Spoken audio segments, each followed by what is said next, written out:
You cannot fire 3 rounds into a house where children are. You know who does that? Gangbangers who do drive-by. Are cops gangbangers? Can I hit cover and grab the shotgun? If it's a fan, I expect you to. Okay. So not only can you, it's expected. You might be deputized at that point. Hey. But hopefully we don't run into something like that. All right. Long-time friend. I mean, I love this guy. If he was any darker, we'd be twins. Look at us. Look at us.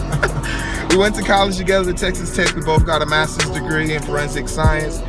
We're both living a dream. He's an officer for the Lubbock Police Department, one of the finer establishments in the country, and one of the finer officers standing on beside me. I want you guys to know that this is courtesy of him. He's taking me along and taking us along in this adventure, and we greatly appreciate it. So it goes without saying, an officer who doesn't stand up for you in the dark definitely won't stand up for you in the light. In the last 10 years, do you know how much money has gone into paying family members for misconduct and mishaps and just flat out deliberate deaths of civilians caused by police officers? It's some of the things officers definitely need in order to be an officer. I feel all officers should have at least a college degree in criminology, should have a major degree in science, human arts, or something, or sociology, psychology, and also have elective options to take more cultural involved courses. Not only give officers the ability to understand the people that they will be policing and protecting, but also understand the do's and don'ts in these communities and the fear that they might feel. I think it's important that we take an opportunity to examine the psychological effects that police might have on communities. In 5 years, I just finished paramedic school. Congratulations. Thank you. And I'm focusing on trying to pass my national registry. I really want to continue in the medicine field and the firefighting. That's what I would love, you know. When I go to work, it's not work, you know, so I love it, you know. So I'm gonna do everything I can to scrape up all the tools to be a better fireman and be a better advocate in the fire department and the firemen in the community. You know, that's what I want to do. So becoming a paramedic, becoming an RN, you know, that's all hand in hand. We're running on helicopters, ambulances, the fire truck. You know, firefighting is developing into EMS services. You know, that's what it's developing. So I'm doing everything I can to, you know, grab all the tools to become a better fireman. And that thin blue line started to turn into an organized gang within the police department, as countless stories about blackmail, extortion, corruption, and internal investigations going unsolved for decades for officers who refused to give testimony, who lied in police reports, and even fabricated evidence in order to get convictions. That's right, if an officer is even just a little bit afraid, they've been told to take zero risk with their lives and protect themselves using lethal force. Isn't that strange that we travel countries thousands of miles away from here and we give them more respect than we give the people who live right here in America?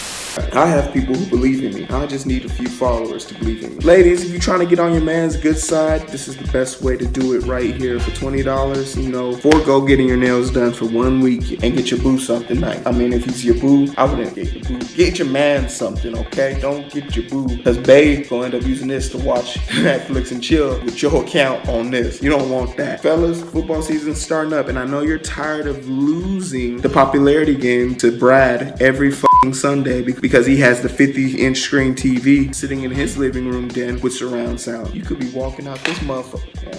You could be walking out this motherfucker with a 72-inch. Get Brad. Kids, game ready. 3D 4K. That means it's able to run on the new PlayStation 4, Xbox One, even the shitty Wii U. They're all eligible and they all can function and play on this. Playing your games on a whole nother level. This. Shots fired! Painfully clear in her voice that is not something that she wanted to happen. She's terrified now. You wanna know why? Because reality is just set in. She pulled her gun out and accidentally fired it. But I bet you within a few days, story's gonna come out saying that she meant to use her taser. How much you wanna bet? This is a message from future heroes saying that I was right. That's all I wanted. Hey, you happen to know what I don't like in no particular order? Bad police officers and dogs. So could you imagine a world in which these two things are combined? As laughable as that might sound, is really something that goes on. In this world we live in 2017, it is possible for you as an individual to suffer consequences at the hands of a canine. Anyone that knows me knows I hate dogs. Not because the dogs are annoying to me or anything, it's because of how people treat them and really what lengths people will go to for animals but won't imitate or emulate for mankind. It's important for us to remember that these new people might not look like us, they might not talk like us, they might not even have endured or suffered like us, but it's important for us to acknowledge their injustice. As being black people, we welcome the weak, powerless, and the defenseless because we have bared the weight of a nation, which gives us stamina, which gives us tolerance, which should give us an advantage on how to be kinder to those individuals. And those individuals I'm going to ask you guys to be nice to are white people. The best time you've had being a firefighter? Man, working as a fireman, it's I think it's the best job in the planet. Like, there's no job. Best job in the planet, Chop? Best job on the planet. Like, Okay. being a fireman, to be able to give back to your community, to be able to uplift little kids, you know, be able to help and intervene in life changing, you know, events. I think that's awesome, you know. And note that this theory has factual or even should be substantiated as plausible until further research has been done. I've done my due diligence. Don't try and sue me, okay? In most states, you can be held in prison for 48 hours. With that in mind, I'm a firm believer and think that likelihood of being injured, verbally abused, or sustaining some type of duress is magnified per hour in jail. I like to keep it on an 8-hour scale. If you can be held in prison for 48 hours, it's fair to say the longer that you're behind bars without any outside contact, the far greater chance you have of being hurt, injured, or abused in some form or fashion. With this in mind, theoretically speaking, the sooner someone figures out that you're in jail and where you probably have been put into jail, they can get you out. Not really grabbing at any numbers here, but I grabbed about 100 cases randomly of people who sustained some form of injury or no injury in jail. And what I found was that 60% of the people later came back and complained that they received physical, mental, verbal, or some type of duress from an officer while being held or detained. While some of these things have not been substantiated, these are still complaints and they go without saying that they need to be addressed. 60% of that population I pulled, 4 of these people died. And if you're wondering, yes, Sandra Bland was one of the random names picked out of this article. Sandra Bland held in jail, and I believe around the 36-hour mark, she was considered deceased. Someone on my social media acknowledged it, which means they were actively able to present this to someone who might have known me. Unprecedented. Like, this has never been done before. Normally you would be given the ability to call somebody within 24 hours, but what if somebody was able to get to you within 10 minutes? That's what ETO can do. I just want to know what your opinion is. The Black Lives Matter movement, black people in general, minorities in general. Do you feel their outrage towards the community, towards the officers, city officials, is justified? Do you feel these people are making a case that there is some type of social injustice and it's happening to minorities? There is a social injustice, that's very clear. When you have a movement and it says Black Lives Matter, that's not saying that all other lives don't matter, but it's just bringing the fact that black people are being treated wrong. You know, I like to think I'm a good person, not because I do good things, but because I'm genuinely a good person. Like, I let people who cut me off go without any hassle. I slow down for people who are trying to cross the street but are doing it really slow. You know, I solve crimes and deaths and save lives. I like to think that one day I'll become a hero, well deserving of the name hero. But until then, I have to rely on things like ETO in my brain to kind of get the job done. But lately, I've been feeling really bad for the way I've been harassing you guys about donations. And now I have something to give to you guys. I have much respect, and here's some advice. In the words of the great Steve Rogers, if I see a situation pointed south, I can't ignore it. Sometimes I wish I could, but I can't. That is a true patriot. And he's not even a real person.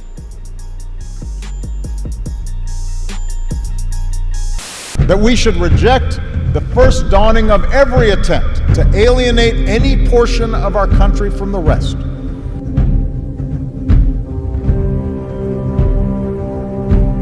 When we allow our political dialogue to become so corrosive that people of good character aren't even willing to enter into public service, so coarse with rancor, that Americans with whom we disagree are seen not just as misguided, but as malevolent. We weaken those ties when we define some of us as more American than others.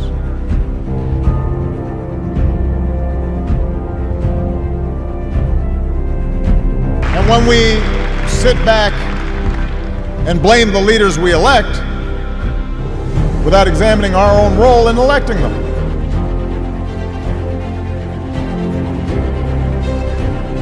It falls to each of us to be those anxious, jealous guardians of our democracy.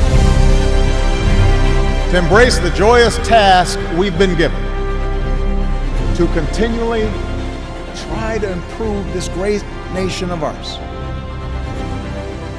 Because for all our outward differences, we in fact all share the same proud title. The most important office in a democracy. Citizens.